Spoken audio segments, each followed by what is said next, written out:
বাড়িতে অনেক লোক এসে গেছে, ভাবছেন কি রান্না করব।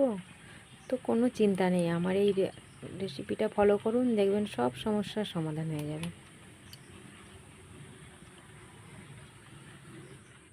নমস্কার বন্ধুরা, মাই কিচেন উইথ ব্লগ চ্যানেলে সবাইকে স্বাগতম। তোমরা সবাই কেমন আছো? আশা করি সবাই ভালোই আছো, আমিও ভালো আছি। তো আজকে একটা অন্যরকম নতুন রান্নার ভিডিও নিয়ে চলে এসেছি তোমাদের সঙ্গে শেয়ার করবো বলে। তো চলো বন্ধুরা, দেরি না করে রান্নাটা করা যাক। বন্ধুরা, আমি 6টা ডিম নিয়ে নিয়েছি। তো আমাদের বাড়িতে আজকে লোক বেশি, তার জন্য আমি 6টা ডিমকে নিয়ে নিয়েছি। তার জন্য দেখো, পেঁয়াজ কুচি নিয়েছি, কাঁচা লঙ্কা কুচি নিয়েছি। তো ডিমগুলোকে, প্রত্যেকটা ডিমকে ভেঙে নেব। দেখো, আমি ভেঙে নিয়েছি ডিমগুলো। এবার দিয়ে দেবো নুন আর সব উপকরণগুলো, যে পেঁয়াজ কুচি, লঙ্কা কুচি দিয়ে দেবো।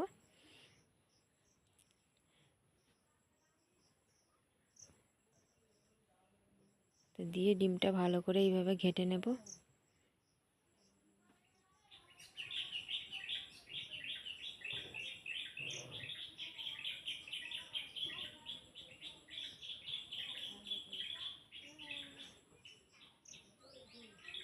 তো ডিমটা দেখো আমি ঘেঁটে নিয়েছি। এইভাবে একটা কৌটো নিয়ে নেব, নিয়ে কৌটোটা একটু বেশি করে তেল দিতে হবে, দিয়ে সব ডিমগুলো ঢেলে দেবো।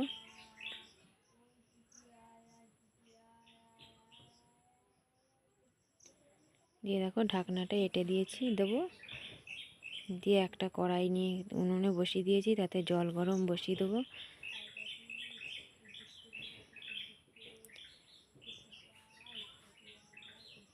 জল দিয়ে এবার টিফিনটা দিয়ে দিলাম তাতে, দিয়ে ঢাকনাটা চাপা দিয়ে সেদ্ধ করে নেব।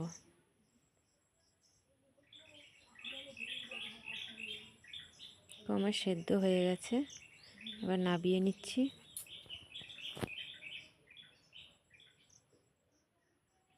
নাবিয়ে ডিমগুলো দেখো ভালো করে ঠান্ডা করে একটা চাকু দিয়ে এইভাবে ডিমগুলো পিস পিস করে কেটে নিয়েছি। তো আবার দেখো, আবার উনুনে কড়াইটা বসিয়ে দিয়েছি আমি, দিয়ে এবার দিয়ে দেবো তেল।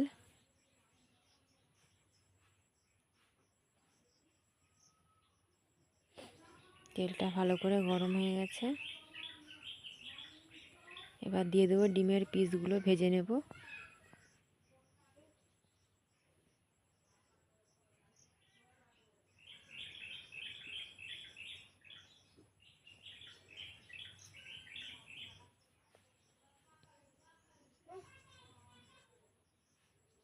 প্রত্যেকটা ডিমকে ভালো করে ভেজে নেব।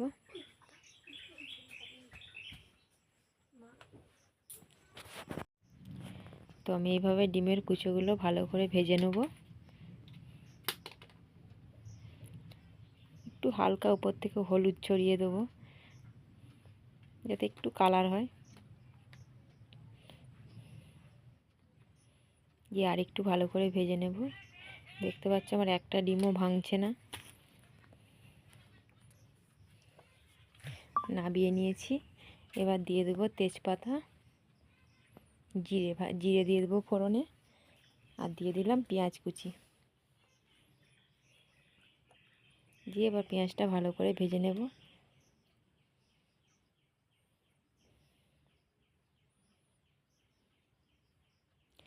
দিয়ে দিলাম আদা রসুন বাটা, জিরে বাটা। তোমরা চাইলে টমেটোও দিতে পারো কুচি।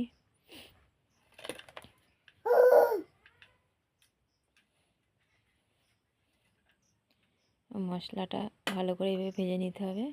আর দিয়ে দিলাম 3টে চেরা কাঁচা লঙ্কা, লঙ্কা গুঁড়ো, হলুদ গুঁড়ো।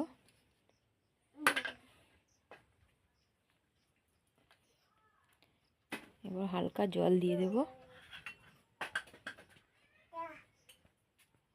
দিয়ে মশলাগুলো আরেকটু ভালো করে কষিয়ে নেব।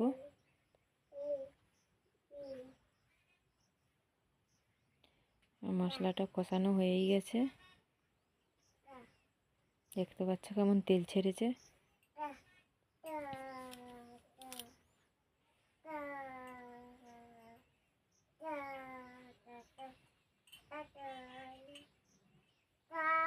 দিয়ে এবার জল দিয়ে দেবো।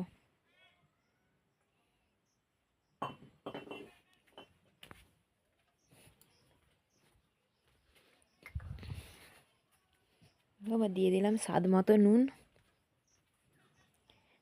ঝোলটা যা ফুটে উঠেছে, ডিমগুলো দিয়ে দেবো।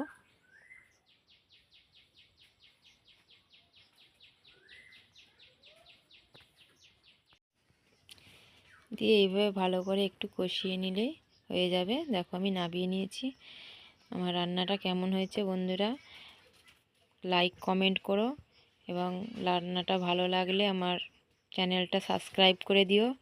যারা এখনও সাবস্ক্রাইব করোনি তাদের সাবস্ক্রাইব করে দেওয়ার অনুরোধ রইল। তো বন্ধুরা আমার রান্নাটা এই পর্যন্তই। সবাই ভালো থাকবে।